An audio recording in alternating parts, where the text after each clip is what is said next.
Now, former President Jacob Zuma's supporters on Saturday opened 2 cases against President Cyril Ramaphosa at the Durban Central police station. Some of the charges relate to alleged gender-based violence at Ramaphosa's Phala game farm. Joining us from Durban is Nkosenhle Shezi, who is one of the complainants. Mr. Shezi, thank you so much for joining us. Now, you have formally opened a case against the current president, which is for gender-based violence. Can you tell us what this is based on and who are the other complainants, because you are just one of them? Of course, thank you very much for allowing me the opportunity. As you introduced me, yes, indeed, I am Nkosenhle Shezi, and a citizen of South Africa.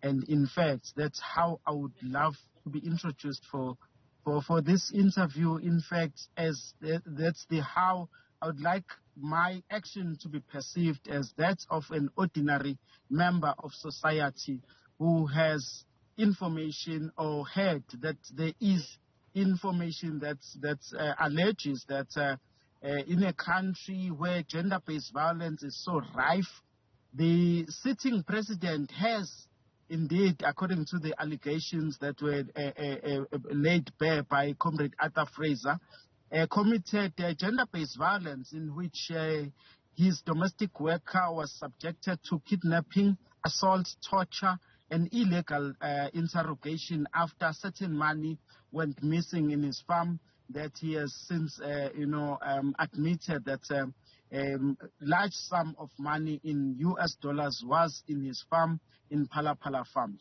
But this should be viewed in the manner that, Cyril Ramaphosa doesn't like black women.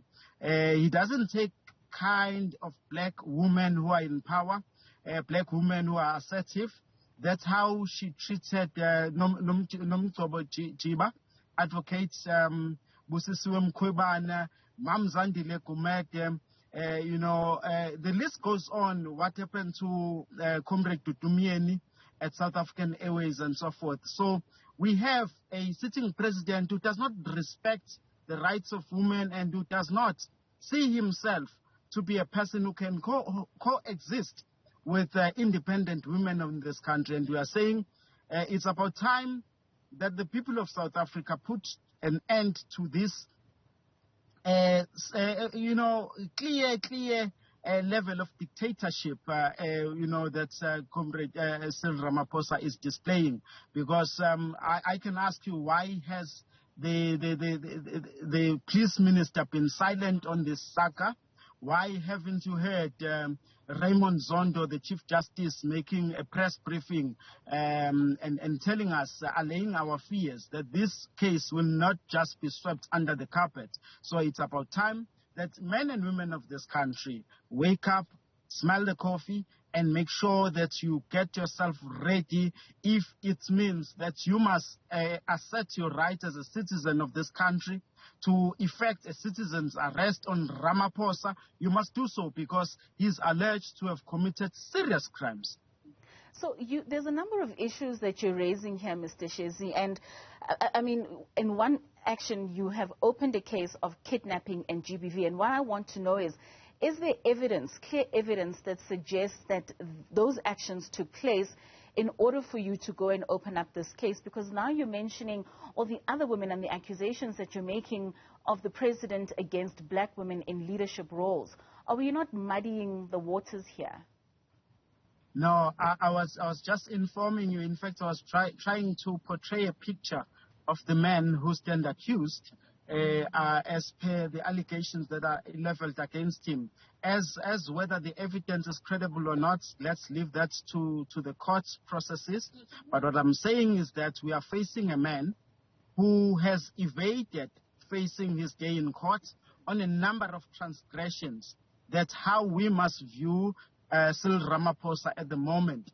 Right from the CR17 bank statement, his alleged instigation of Marikana massacre, his alleged instigation of Phoenix massacre, where more than 400 black lives were shattered, thousands of black kids became orphans, and he has never seen a day in court.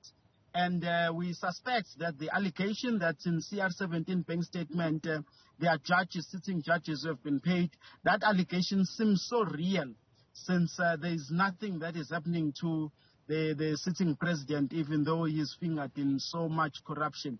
You know, if you think about it, that a large sum of money, he had it in cash in his farm, and he has admitted to that, but the NPA is still silent even today.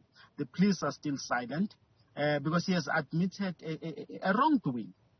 And why do you believe that that silence still exists within these organizations that should be bringing the country into confidence in what he says, yes, the robbery did take place?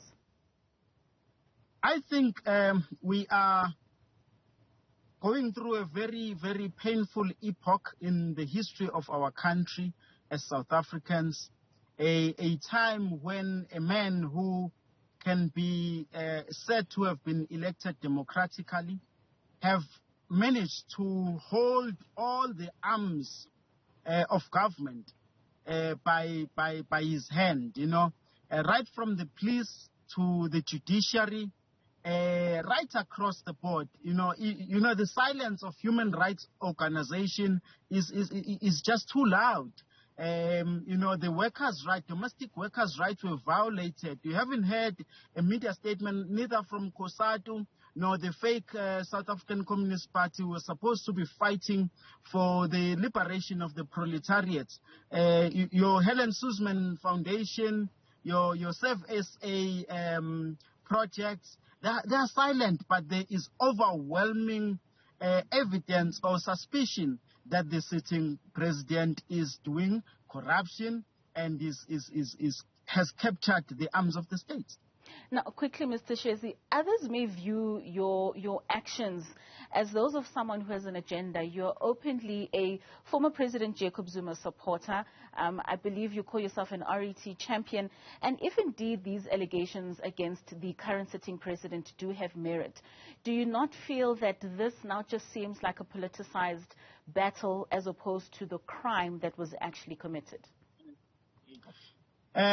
I don't. It's up to you as a media to be the judge and try to persuade the public opinion. But all that I know is that I opened a case in my personal capacity as a citizen of this country. And I also know that even Comrade Sirini opened a case in his personal capacity. Yes, he is a leader in real democracy, but he did it in his personal capacity. And I think what should concern us at this moment is whether indeed these crimes that are alleged to have taken place did take place or not. And I think that should be our worrying factor at this moment, rather than trying to label individuals who are bringing up these charges against Cyril Ramaphosa, rather than trying to paint a picture that there is some fight back tactic. Let's just allow the men to go through the processes of the law. Let's allow the men to go through the processes of African National Congress so that we can see justice as people of this country. All right. Thank you so much, Mr. Nkosenhle Shezi, who is one of the members of the community that have laid a complaint and actually opened charges against the current president, Mr. Cyril Ramaphosa, with regards to the alleged robbery that happened on the Phala farm back in 2020.